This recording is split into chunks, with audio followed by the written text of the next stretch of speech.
नमस्कार, boom India में आपका स्वागत है और मैं हूं शानू सिंह। जी हाँ, बिहार सरकार की एक बहुत ही अच्छी पहल देखने को मिल रही है। अभी हम हैं नवादा जिले के वारिसलीगंज में। यहाँ पे तमाम सारे शिक्षकगण हैं और ये ट्रेनर हैं जो कि आपदा से बचने के लिए प्रशिक्षण दे रहे हैं। अरविंद सर हैं जो कि मध्य विद्यालय जमुआमा के शिक्षक हैं। सबसे पहले हम बात करेंगे राजेश सर से। सर, क्या कुछ यूनिक आज बताया जा रहा है, क्या कुछ स्पेशल बताया जा रहा है आपदा से बचने के लिए? आपदा से बचने के जो मॉडल इन लोग को ट्रेनिंग में हम लोग बताए हैं, मास्टर ट्रेनर लोग बने हैं 3 टीचर। एक हाई स्कूल के टीचर हैं, एक अरविंद जी हैं, एक नवीन जी हैं। तो ट्रेनिंग में जो इन लोग का मॉड्यूल है ना, मॉड्यूल के तहत जो भी अभी जो नवीन आया है वहाँ से ये लोग सारे लोग ट्रेनिंग को दे रहे हैं। तो सीधा हम बात करेंगे अब अरविंद सर से जो कि ट्रेनर हैं। यहाँ पे सारे तमाम शिक्षकगण हैं अभी। सबसे पहले सर, बूम इंडिया में आपका स्वागत है। जी, बहुत बहुत धन्यवाद आपका। सर, स्पेशल क्या कुछ है आज आपदा से बचने के लिए बच्चे को? अभी आप सारे शिक्षक को ट्रेनिंग दे रहे हैं ताकि बच्चे जान सके और किसी को बचा सके। क्या कुछ स्पेशल है सर आज? देखिए, पहले तो मैं स्पष्ट कर दूं कि मैं यहाँ ट्रेनिंग किसी को नहीं दे रहा। ये जो भी चीज़ें आज बताई जा रही हैं तमाम लोगों ने पहले भी पढ़ा है और बच्चों को बताने का प्रयास करते रहते हैं सुरक्षित शनिवार के दिन। और अभी जो है स्पेशल इसमें नया 2 चीज़ है। पहला है आपका CPR और दूसरा है hazard Hunt. Hazard Hunt means उन छोटी छोटी घटनाओं की हम बात करेंगे जिसमें कि हमें अचानक जो है नुकसान हो सकता है। जैसे मान लिया जाए रास्ते से हम आ रहे हैं विद्यालय की ओर और रास्ते में कुत्ते ने काट लिया या फिर 2 जानवर आपस में लड़ रहे हैं, अचानक आक्रामक हो गए, मेरे ऊपर कोई गाय या सांड आक्रमण कर दे। या फिर विद्यालय में आम तौर पे आज शराबबंदी चल रहा है। ये नीतीश जी का ये कहना है कि शराबबंदी है, लेकिन मैं दावे के साथ कहता हूँ शराबबंदी नहीं, दिखता नहीं है। 4 बजे के बाद शायद ही ऐसा कोई विद्यालय हो जिस विद्यालय में दारू का बोतल फूटा हुआ ना मिले। ये मैं खुले तौर पे कहता हूँ। बहुत कटु। देखिए बिहार सरकार, नीतीश कुमार जी एक सरकारी शिक्षा कर रहे हैं और आप कहते हैं कि दारू बंद है बिहार में। फिलहाल हम इस टॉपिक पे बात करेंगे। आपदा के टॉपिक दारू के बोतल पे ही मैं बात कर रहा हूँ। ये मुझे बताना उद्देश्य नहीं है कि यहाँ बिहार में दारू चालू है या बंद है, मेरा वो उद्देश्य नहीं है। मेरा ये उद्देश्य कहना है कि वो जो शराब का बोतल है पीने वाले लोग पीते हैं, फोड़ देते हैं और फोड़ने के बाद नीचे ग्राउंड में मिट्टी को थोड़ा सा कुरेद देंगे और उस टुकड़े को गाड़ देंगे और थोड़ा सा कील निकाल कर छोड़ देंगे। वो हमारे पैर में चुभ रहा है, छोटे छोटे बच्चों को चुभ रहा है, वो हजार्ड हंट है। इसके अलावा अभिभावक लाठी लेकर बगल ये विद्यालय में पहुंच गए और उसके बाद वो हावी हो जाते हैं शिक्षकों पे और कहते हैं निकल बहरा तोरा बतवइयो। तो ये हजार्ड हंट है। मतलब कि हमारे साथ जो तमाम घटनाएं होती हैं उसे हम इग्नोर कर देते हैं या जानबूझकर चुप हो जाते हैं। तो हमें चुप नहीं रहना है, उसका निराकरण करना है। जन समुदाय की सहभागिता होनी चाहिए विद्यालय में। इन सब तमाम बिंदुओं पे चर्चा किया जा रहा है इस हजार्ड हंट के तहत और उन असंभावित घटनाओं को रोकने का प्रयास किया जा रहा है ताकि हजार्ड हंट का कोई शिकार न हो। अब जैसे देखिए, एक ताज़ा तरीन उदाहरण आपको हम देंगे, बहुत जल्द मिलेगा। गर्मी का समय आ गया है, महिला शिक्षिकाएँ अपने घर से विद्यालय को जाती हैं। रास्ते में सुनसान जगह है, ताड़ का पेड़ है, वहाँ पे 8-10 लोग बैठे हुए मिल जाएंगे ताड़ के पेड़ के नीचे ताड़ी पीते हुए। और आने जाने के क्रम में फफ्तियाँ कसेंगे तो कहीं ना कहीं आज वो फफ्तियाँ कस रहे हैं, कल हाथ भी पकड़ सकते हैं, परसों 10 की संख्या में वो कुछ भी कर सकते हैं। तो ये हजार्ड हंट ही तो है। तो इग्नोर नहीं करना है बल्कि उसका निराकरण करना है। एक और नया है इस हजार हंट के बारे में ही बता रहे हैं सर उदाहरण। तो शॉर्ट में थोड़ा सा हमारे दर्शकों को बताएं कि उससे बचने का उपाय बताएं। उससे बचने का एक सबसे सरल उपाय है कि बच्चों के साथ आप मित्रवत व्यवहार करें। दूसरा, जन समुदाय के साथ सहभागिता होनी चाहिए आपके विद्यालय की। एक एक बच्चे के अभिभावक का पता होना चाहिए कि किस बच्चे के पिता का क्या नाम है, उनका बाई फेस, उनका पूरा बायोडाटा, विद्यालय से उनके घर तक की पगडंडियों का रास्ता आपको पता होना चाहिए। और जब ये तमाम चीज़ों को आप करेंगे और उनकी सहभागिता लेंगे तो कहीं ना कहीं हम समझते हैं कि हजार्ड हंट को आप 99% आप दूर कर सकते हैं। जी, फ्रेंडली होना चाहिए। फ्रेंडली होना चाहिए बच्चों के साथ भी। बच्चों के साथ शिक्षक के रूप में कतई मत रहिए, बिल्कुल मित्रवत रहिए। जी। और जैसे कि हम बूम इंडिया के दर्शकों को बता दें कि और CPR के बारे में जो सर बता रहे थे वो हमने वीडियो रिकॉर्ड किया है, वो हम दिखा देंगे। फिलहाल यहाँ पे तमाम सारे शिक्षक हैं, कुछ शिक्षक से ही बात करेंगे। सर, आयोजन चल रहा है 1000 हंट का और फिर CPR का, या फिर तमाम सारे? जी, बहुत बहुत धन्यवाद आपका कि आप यहाँ पे आए। मैं शुक्रगुजार हूँ राजेश सर और अपने तिवारी सर जी का, कि जो इसमें बहुत अच्छे से यहाँ पर प्रशिक्षण दे रहे हैं। मैं पहले से ही अपने विद्यालय में सारे साथी शिक्षक साथी हैं जो सुरक्षित शनिवार के तहत आपदा प्रबंधन के तहत ट्रेनिंग बच्चों को देते आ रहे हैं कि कौन सा छोटी छोटी घटनाएं ऐसी है जो घट सकती है। जहाँ तक मैं समझ पाया हूँ, 1000 हंट ये है कि कोई भी घटना घटती है तो उससे पहले कुछ आहट मिलती है ज़रूर। जैसे कई बार कुछ घटनाएं जहाँ तक है कि जो मानव निर्मित होते हैं घटनाएं, जहाँ तक आपदा 2 तरह के हैं कि मानव निर्मित और एक प्रकृति। तो मानव निर्मित में अक्सर ये देखा गया है कि जहाँ कई लड़कियों के साथ छेड़छाड़ होता है या बच्चों के साथ कुछ दुर्घटनाएं होती है, तो उससे पहले कुछ आहट मिलता है, कहीं ना कहीं लोग कुछ ऐसी बातें करते हुए मिल जाते हैं, तो उसको हम लोग इग्नोर कर देते हैं। और वो अगर समय रहते उसको हम लोग सोल्व कर लें तो शायद वो घटना नहीं घटे। वही 1000 हंट है।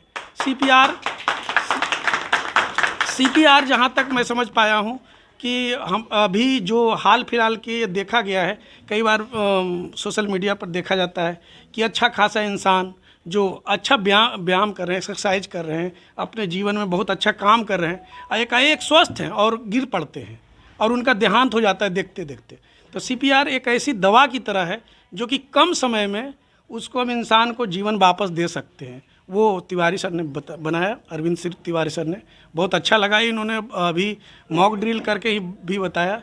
तो मैं आपके माध्यम से, आपके चैनल बूम इंडिया के माध्यम से ये कहना चाहता हूँ कि ये जो प्रशिक्षण है बिहार सरकार का है, तो ये बहुत सुंदर पहल है। इस तरह की ट्रेनिंग होनी चाहिए। शिक्षक एक समाज, सर, ट्रेनिंग होनी चाहिए, साथ साथ में इस चीज़ को फॉलो भी होना चाहिए। बिल्कुल बिल्कुल। देखिए, जब तक हम लोग जो भी आज जो भी शिक्षकों के द्वारा आप देखे होंगे कोई भी चैप्टर हमें पढ़ाने के लिए दिया गया है, तो पहले के अब के अंतर ये हो गया है कि प्रश्न अब थोड़े हल्के हो गए हैं, लेकिन सरकार ये चाह रही है और ज़रूरत भी है समाज में कि जो हम पढ़ाते हैं वो इम्प्लीमेंटेशन होना चाहिए। समाज में जो चीज़ हम पढ़ा रहे हैं वो पूरे धरातल पे उतर रहा है ये कि नहीं, इसे हमें देखना ज़रूरी है और समय समय पे इसका अनुकरण भी करना है। इसके लिए सांस्कृतिक कार्यक्रम करना है, हम लोग बहुत सारे कार्यविधिक एक्टिविटी करना है। तो ये सारी चीज़ें हैं जिसको हमें करते रहना चाहिए। तो देख रहे थे कुछ और सर है। सर, 1000 हंट के बारे में सर बता रहे थे, कैसा आयोजन लग रहा है? अच्छा लग रहा है और बहुत सारी ज्ञानवर्धक सूचनाएं मिली, जिसकी जानकारी ऑलरेडी सभी शिक्षक को है भी, जो सुरक्षित शनिवार में हम लोग चलाते भी हैं, करते भी हैं। जहाँ तक CPR और 1000 हंट है, 1000 हंट भी ज़्यादातर मानव निर्मित है और अगर उसके प्रति हम पहले से ही सचेत हो जाएं तो उसको सुधारा जा सकता है या उसकी मात्रा को कम किया जा सकता है। टीचर को ट्रेनिंग इसलिए भी दी जा रही है क्योंकि टीचर का जुड़ाव समाज और बच्चे से है, तो दोनों जगह वो धरातल पर उतारने की कड़ी के रूप में काम कर सकते हैं। यही है, धन्यवाद। तो सुन रहे थे, तमाम सारे शिक्षक हैं। सर, क्या लग रहा है आपको, आज ट्रेनिंग मिला है तो कितने शिक्षक और जो शिक्षिकाएं हैं इस चीज़ को फॉलो करेंगे? क्या लग रहा है आपको, फ्रेंडली बन पाएंगे? जरूर हो पाएंगे सर, जरूर बन पाएंगे। तो देख रहे थे कुछ और शिक्षक से हम ऐसे बात करेंगे।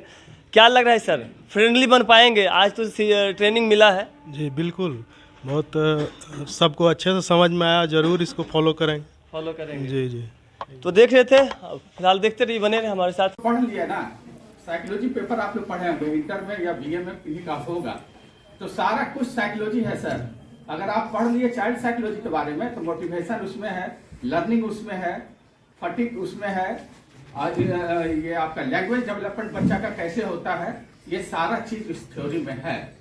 तो हम ये चाहेंगे कि बच्चे पर अगर आप काम कर रहे हैं, ट्रेनिंग को आत्मसात करने के बाद भी साइकोलॉजी में बोली गई है कैसे एक्सप्लेनेशन करते हैं, उसको उतारते हैं, सेल्फ इंटरप्रिटेशन जो आत्मनिरीक्षण होता है इसका, कि आप क्या कर रहे हैं, बच्चे का डेवलपमेंट कैसे होगा। आज स्कूल में जनरल बोलने वाला है कि बच्चा ड्रॉप आउट हो रहा है, ये बच्चा नहीं पढ़ने वाला है। तो आपका अगर बोलता है कोई टीचर कि ये बच्चा नहीं समझता है, नहीं बोलता है, हम लोग थक गए, तो ये बच्चे की नहीं कमी है, आपकी कमी है सर। आप चाइल्ड साइकोलॉजी को रीड आउट नहीं कर रहे हैं, या तो उसके साथ रैपर नहीं डेवलप कर रहे हैं, आत्मीय संबंध नहीं बना रहे हैं। आत्मीय संबंध बनाने का मतलब है कि बच्चा आपके साथ जुड़ाव होगा, कि आप पूछते हैं क्या नाम है बेटा, कहाँ खाना है, पापा क्या काम कर रहे हैं, ये हुआ रैपर डेवलप कर रहे हैं बच्चे के साथ। तो हम ये कहेंगे कि पहली चीज कि अपने आप में ग्रेटिट्यूड को डेवलप कीजिए सर। कहीं भी है, एक बार दो बार अगर ये है पत्रकार तो हम इनका आभार व्यक्त करेंगे, हम ट्रेनिंग कर रहे हैं, आए समय दिए, ये बहुत अच्छी बात है। ये gratitude as a human being आपका पर्सनालिटी फॉरवर्ड करेगा सर, हमेशा फॉरवर्ड करेगा। कहीं भी रहिएगा लगेगा कि नहीं, ग्रेटिट्यूड शुक्रगुजार होना। दूसरा चीज कि आप हम्बलनेस जो होता है, विनम्रता, हम्बल के लिए 3 उंगलियों की कलाकारी होती है, बहुत महत्वपूर्ण योगदान है। पहला अनामिका, दूसरा मध्यमा और तीसरा तर्जनी।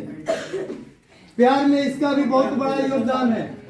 मैरिज एनिवर्सरी होता है तो इसमें जो है ये फिंगर जो है इसमें रिंग पहनाया जाता है, तो इस फिंगर का बहुत बड़ा रोल है अनामिका का। बेहोश है, सबसे पहले हमें इनके पास जाना है और इनको पीठ के बल देखना है कि ये क्या कर रहे हैं, श्वास ले रहे हैं या नहीं ले रहे। नाक के पास उंगली रखे, श्वास नहीं ले रहे, मेरे उंगली पे गर्म हवा नहीं टकरा रहा है। इन्हें पीठ के बल लिटाने का प्रयास करेंगे, पीठ के बल लिटा दिए और सबसे पहले इनके शरीर को रिलैक्स देंगे, उसके बाद ही कुछ करेंगे।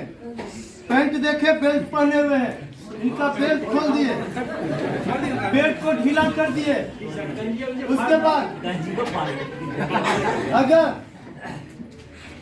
स्वेटर वगैरह बहुत ज्यादा टाइट है फाड़ ही दीजिएगा, लेकिन ढीला है। बटन 2-3 बटन खोल दिए, रिलैक्स कर दिए, हाथ से ऐसे थोड़ा सा उठा करके अंदर का गंजी वगैरह भी ढीला कर दिए। अगल बगल में लोग हैं, हेलो भाई साहब आइए, इधर आइए, जल्दी आइए, आइए आइए आइए, आप बुला रहे हैं, आइए। बगल से लोगों को हम बुला लिए और इन्हें मैंने बताने का प्रयास किया कि सर यहाँ पे कोई गिरे हुए हैं।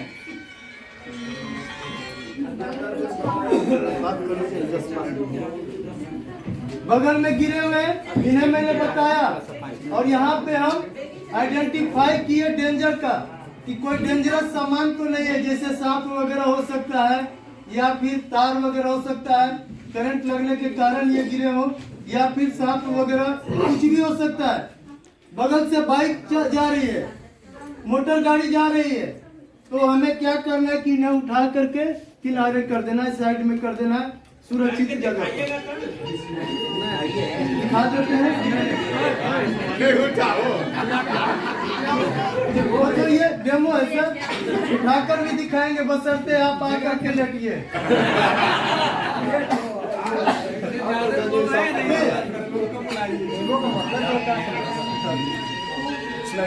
कर ली, इन्हें सुरक्षित जगह पे मैं ले गया। अब उसके बाद इनका एयर में देख रहे हैं, जीभ का एंटी लॉक तो नहीं है, तो सर को उठा करके सीधा कर दिए, इनका कैप खोल दिए और गर्दन को उठा दिए और उसके बाद नीचे से ऐसे ठुड्डी के पास उंगली रख करके मुंह को खोलने का प्रयास किए, और नहीं खुल रहा है तो नाक को दबा करके तब खोलने का प्रयास करेंगे, खुल जाएगा। जीभ को देखेंगे, अगर एंटी लॉक है तो उंगली डाल करके जीभ को बिल्कुल सीधा कर दिए।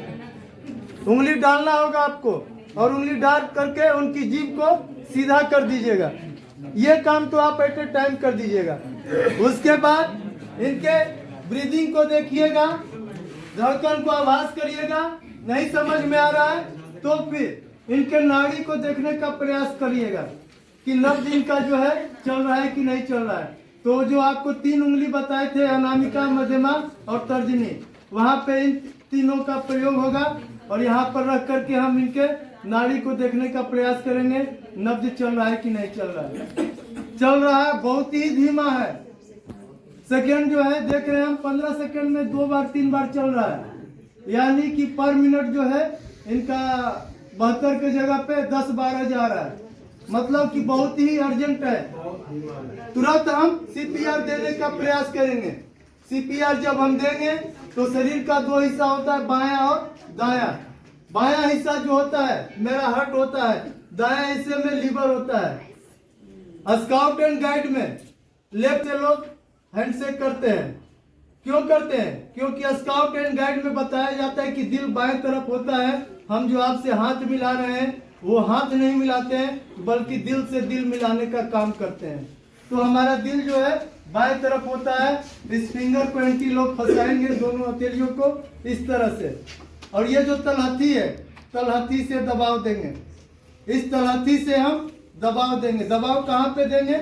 तो अपने हार्ट से 2 इंच नीचे देंगे। ये जो निपल है, निपल से नीचे, और यहाँ पे अंदर की ओर दबाव करेंगे। इस पोर्शन में अंदर की ओर इसे दबाव करेंगे तलहथी से। और दबाव कितना करना है? तो 5 सेंटीमीटर। और ये उंगली आपकी उठी होनी चाहिए और तलहथी का दबाव होना चाहिए। उंगली उठी हुई रहेगी, तलहथी का दबाव रहेगा, और अपने आप को बिल्कुल संयमित और स्थिर करना है। बायां साइड धकेलना है, बायां साइड में, हाँ, अंदर की ओर ठेना दबाना है इसे, बायां साइड में ही। तो ये जो है इनका बायां साइड है, ये है।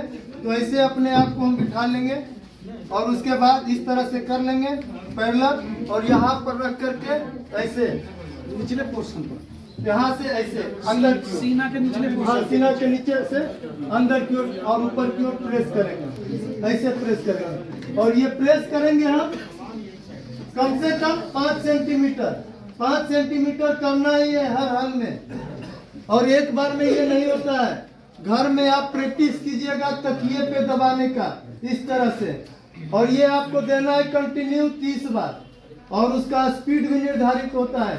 1 मिनट में मिनिमम 100 बार और मैक्सिमम 120 बार। मतलब कि 30 बार जो आप प्रेशर दे रहे हैं, पंपिंग कर रहे हैं, यानी कि उस 30 बार प्रेस करने में आपको 15 सेकंड का समय लगेगा। और साथ में अगर आपके पास कोई हेल्प करने वाला हो तो उनके मुंह में श्वास देना है। श्वास देने के लिए मुंह को खोल लीजिएगा, नाक को बंद कर दीजिएगा। उसके साथ अगर आपके पास कोई इंस्ट्रूमेंट वगैरह हो श्वास देने का, मेरे पास है ये। जिस समय कोरोना काल आया हुआ था तो इसे हम स्टीम भाप लेते थे इस तरह से। तो ये है मेरे पास। अभी हम इससे इनको आप ब्रीदिंग भी देंगे, मुंह से श्वास भी देंगे। श्वास देने के लिए एक लंबा श्वास सबसे पहले हम लेंगे और गहरा ऑक्सीजन लेकर के अपने अंदर भरेंगे, और तब पुनः इन्हें हम हवा दे करके मुंह से मुंह में, और उसके बाद इन्हें पुनर्जीवित करने का प्रयास करेंगे। ये प्रक्रिया हर 30 बार पंपिंग के बाद 2 बार ये करना है। तो 30 बार मैंने पंपिंग कर दिया, बाएं तरफ इस तरफ इधर हम बैठ करके करेंगे, और उसके बाद ये ऐसे रख दिए और एक लंबा गहरा सांस हम लिए और इधर से 2 बार नहीं फूकेंगे। फूक रहे थे तो इन्हें महसूस हुआ होगा कुछ, ठीक है। आप बहुत तेजी से फूकेंगे, ये चारों तरफ से पैक कर देगा, बाहर से हवा नहीं आने देगा। और जितना हम मुंह से देंगे उतना ही हवा जाएगा, कहीं इधर उधर वो छितराएगा भी नहीं। तो हवा एक ऐसा चीज है जिसे कोई नहीं रोक सकता है, वो अपना जगह बना ही लेता है, और वो जो है हमारे शरीर के अंदर चला जाएगा, हमारे लंग्स के पास वह जो है ऑक्सीजन जो है पहुंच जाएगा। क्योंकि व्यक्ति मरता नहीं है, मरता कब है? जब ब्रेन के पास ऑक्सीजन ब्लड जो है ये चारों तरफ जो पूरे शरीर में नहीं गया तो व्यक्ति की मौत हो जाती है। तो ब्लड सर्कुलेशन का और ऑक्सीजन का बहुत बड़ा योगदान है हमारे जीवित रहने में। हमारी श्वसन क्रिया सही होनी चाहिए, ब्लड का सर्कुलेशन सही होना चाहिए, हमारे ब्रेन के पास ब्लड पहुंचना चाहिए। तो इसलिए CPR इस रूप में दिया जाता है। ये कंटिन्यू आपको करते रहना है, तब तक करना है जब तक कि एम्बुलेंस ना आ जाए। हर 30 बार पंपिंग के बाद 2 बार ब्रीदिंग। और दूसरी बात, जिस समय आप पंपिंग कर रहे हैं, प्रेशर दे रहे हैं, तो आपको प्रारंभ में ही हम बताएं कि पसली भी टूट सकता है, तो घबराना नहीं है। टूटता है पसली तो टूट जाने दीजिए, कम से कम व्यक्ति की जान बच जाएगी और जो है वो बाद में हड्डी जुट भी जाएगा। लेकिन इसमें एक चीज और आपको ध्यान रखना है, सीपीआर जहां दे रहे हैं आप, क्या आप सक्षम है कि नहीं है सीपीआर देने में, इस चीज का आपको ध्यान रखना होगा। अगर आप सक्षम नहीं है तो वह गलती मत करिएगा, प्रयास करिएगा, लेकिन उसकी सीपीआर ही ये नहीं कि डायरेक्ट हम घर में गए, अभी कोई गिर गया तुरंत सीपीआर दे दिए, ये भी नहीं होना चाहिए। उसके लिए प्रैक्टिस करिए, प्रेशर बनाइए 5 सेंटीमीटर दबाने का, उसके लिए आप एक पुतला बनवा सकते हैं मानव शरीर नुमा, और उस पर आप प्रैक्टिस कर सकते हैं। मैंने ऑर्डर दे दिया अपने विद्यालय के लिए, मैं अपने विद्यालय के तमाम बच्चों को सीपीआर करना सिखाऊंगा, और सिर्फ बच्चों को ही नहीं, उनके अभिभावकों को भी। तो सीपीआर पुनः आप लोगों को हम नीचे ग्राउंड में खाने वक्त एक बार और दिखाएंगे, और हम आग्रह करेंगे उस वक्त कि हम पेशेंट की तरह लेटे और आप लोगों में से कोई आकर के सीपीआर हमें दिखाएं। ये सीपीआर हुआ।